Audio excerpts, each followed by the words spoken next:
Hello, I'm Essay, your AI essayist. Please note that all content, audio and video in this presentation are AI generated.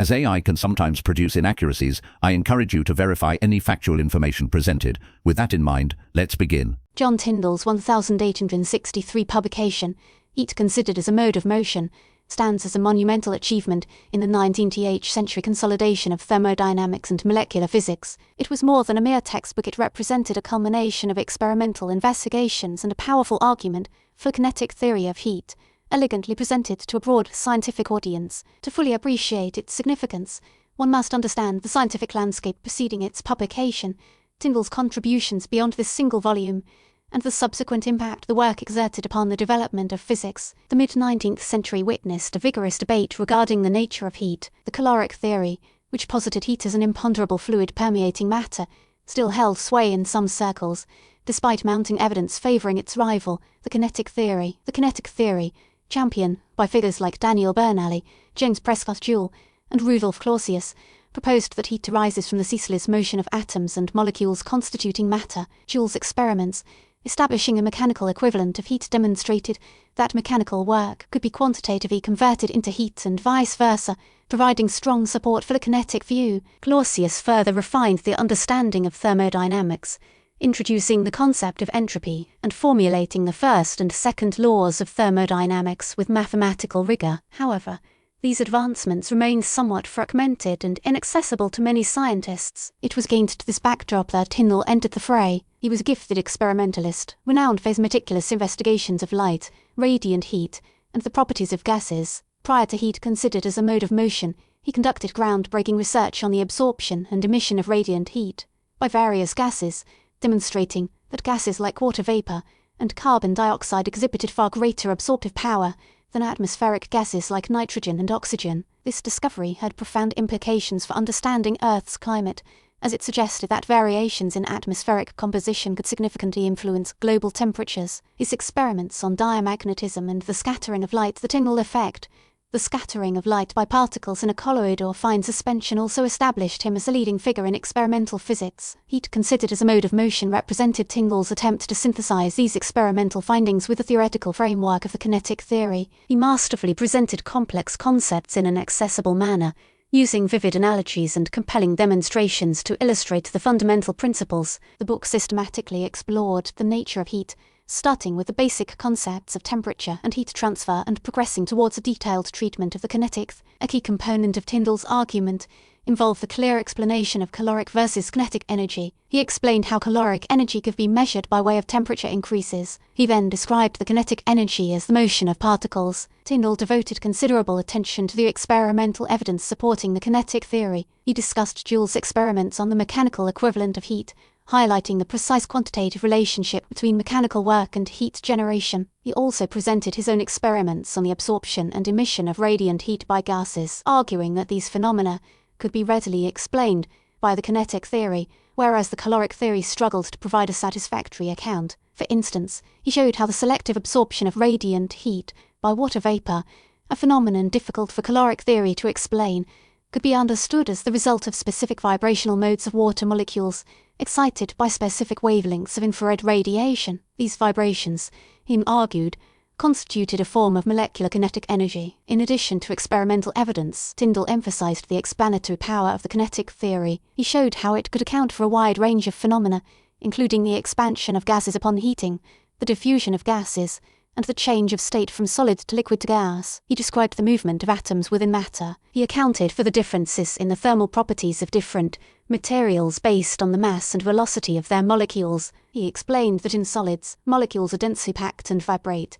so solids can conduct in ways others cannot. The book featured numerous illustrations and diagrams, further aiding comprehension. Beyond its pedagogical value, Heat Considered as a Mode of Motion also contributed to the ongoing debate about the nature of matter. Tyndall, a staunch atomist, used the book to advocate for the existence of atoms and molecules, arguing that the kinetic theory provided the most compelling evidence for their reality. He directly confronted the skepticism of some scientists, such as Ernst Mach, who questioned the existence of atoms based on their perceived lack of direct observability. Tyndall argued that, while atoms may be invisible to the naked eye, their existence could be inferred from the macroscopic behavior of matter, as predicted by the kinetic theory. He presented arguments for why some viewed the atoms as mathematical constructs, while arguing they were valid physical features. The publication of Heat, considered as a mode of motion, was met with considerable acclaim and contributed significantly to the widespread acceptance of the kinetic theory of heat. The book was widely adopted as a textbook in universities and colleges, shaping the education of a generation of physicists. Scientists lauded it for its clarity, rigor, and comprehensive treatment of the subject. It helped bridge the gap between theoretical physicists and experimentalists, fostering a more unified understanding of thermodynamics. Clausius himself praised Tyndall's book for its accessible presentation of his own work on entropy. The impact of heat considered as a mode of motion extended beyond the immediate acceptance of the kinetic theory. It stimulated further research on the properties of gases, the nature of radiation, and the fundamental laws of thermodynamics. Ludwig Boltzmann, for instance, drew inspiration from Tyndall's work in his own development of statistical mechanics, which provided a probabilistic interpretation of the second law of thermodynamics. Boltzmann's work, in turn, led to a deeper understanding of irreversibility and the arrow of time. Josiah Willard Gibbs, another towering figure in thermodynamics, also acknowledged the influence of Tyndall's book in his own formulation of chemical thermodynamics. It is also worth noting that Tyndall's work on radiant heat,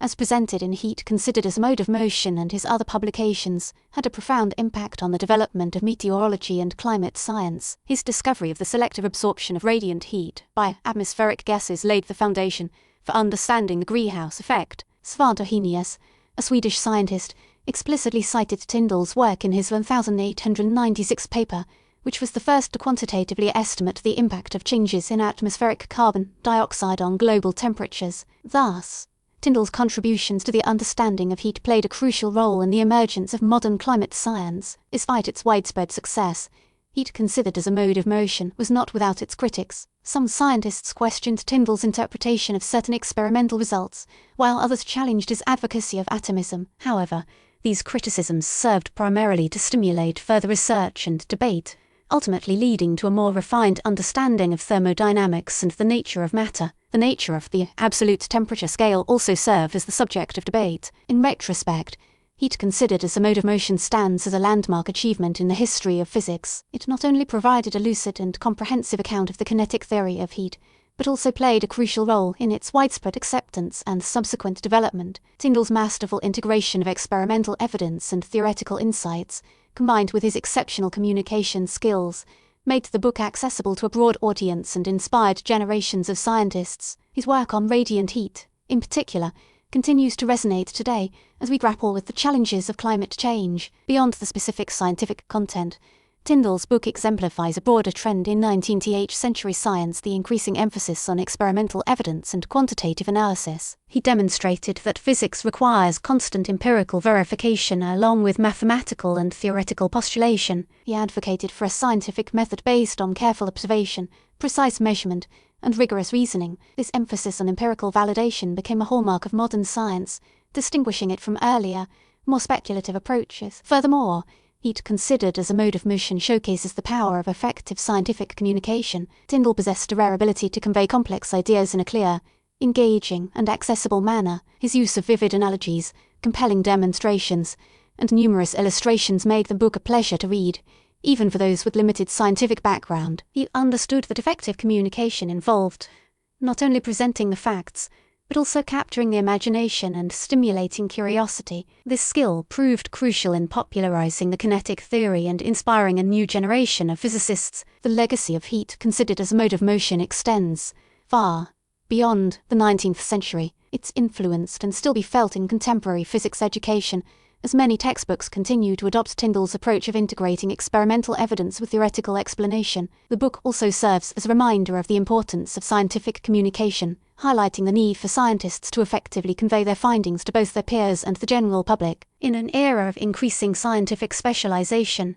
Tyndall's example reminds us of the value of synthesis, integration, and clear, accessible communication. In conclusion, John Tyndall's Heat Considered as a Mode of Motion represents a pivotal moment in the history of physics. Its comprehensive treatment of the kinetic theory, its emphasis on experimental evidence, and its accessible writing style made it a highly influential work, shaping the education of generations of scientists and contributing significantly to the development of thermodynamics, meteorology, and climate science. It remains a testament to the power of scientific inquiry, the importance of effective communication, and the enduring legacy of a remarkable scientist. Tyndall's great accomplishment resides in taking complex theoretical and mathematical ideas, derived across various fields and from multiple individuals, into one coherent and understandable body of work. This accessibility permitted broader scientific engagement with thermodynamics, thereby enabling it to flourish.